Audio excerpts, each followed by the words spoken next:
बेटा बहू अपने बेडरूम में बातें कर रहे थे। द्वार खुला होने के कारण उनकी आवाजें बाहर कमरे में बैठी माँ को भी सुनाई दे रही थीं। बेटा अपनी पत्नी से बोला, अपने जॉब के कारण हम माँ का ध्यान नहीं रख पाएंगे, उनकी देखभाल कौन करेगा? क्यों ना उन्हें वृद्धाश्रम में दाखिल करा दे, वहाँ उनकी देखभाल भी होगी और हम भी कभी कभी उनसे मिलते रहेंगे। बेटे की बात पर बहू ने जो कहा, उसे सुनकर माँ की आंखों में आंसू आ गए। बहू, पैसे कमाने के लिए तो पूरी जिंदगी पड़ी है जी, लेकिन माँ का आशीष जितना भी मिले वो कम है। उनके लिए पैसों से ज्यादा हमारा संग साथ जरूरी है। मैं अगर जॉब ना करूं तो कोई बहुत अधिक नुकसान नहीं होगा।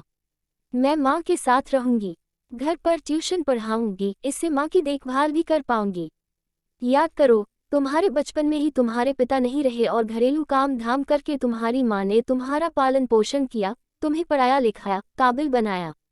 तब उन्होंने कभी भी पड़ोसन के पास तक नहीं छोड़ा, कारण तुम्हारी देखभाल कोई दूसरा अच्छी तरह नहीं करेगा। और तुम आज ऐसा बोल रहे हो। तुम कुछ भी कहो, लेकिन माँ हमारे ही पास रहेंगी हमेशा, अंत तक। बहू की उपरोक्त बातें सुन माँ रोने लगती है और रोती हुई ही पूजा घर में पहुंचती है। ईश्वर के सामने खड़े होकर माँ उनका आभार मानती है और उनसे कहती है, भगवान, तुमने मुझे बेटी नहीं दी, इस वजह से कितनी ही बार मैं तुम्हें भला बुरा कहती रहती थी, लेकिन ऐसी भाग्य लक्ष्मी देने के लिए तुम्हारा आभार मैं किस तरह मानूं। ऐसी बहू पाकर मेरा तो जीवन सफल हो गया प्रभु। जय श्री कृष्ण।